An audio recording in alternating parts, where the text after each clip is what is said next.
Gusto mo bang malaman kung paano mo overcome ang laziness and procrastination? Tapusin mo ang video na to kung gusto mong malaman. Laziness is not your identity. Most of the time, pag tinatamad ka, it's not because you are lazy. It's because you're either overwhelmed, unclear sa next step, or scared to fail. So, paano natin ito lalabanan? Number 1, kailangan mo ng clarity beats procrastination. Ilista mo lang yung mga next 1 to 2 steps na gagawin mo. At hindi mo kailangan tapusin lahat yan.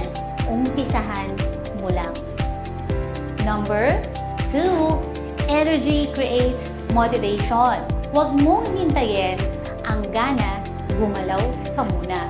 Then, susunod na yung gana. Try the 5-minute rule. Start for 5 minutes, then see what happens. Number 3, remember your why. Tinatamad ka kasi nakalimutan mo kung para saan. Balikan mo, try mo lang. Bakit mo to sinimulan? At para kanino ba siya?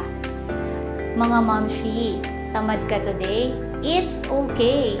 Pero huwag mo hayaang maging bukas ulit.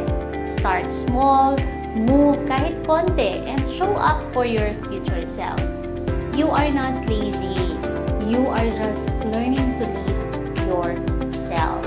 Yan ang lagi mong tatandaan. Tamad, gawin mong kalaban yan. Sana may natutunan kayo sa video na to at sana tandaan ninyo, disiplina ang susi. Kung hindi mo kaya gawin ngayon, mas lalong hindi mo magagawa yan bukas. Sana may natutunan ka ulit sa video na ito and happy sharing!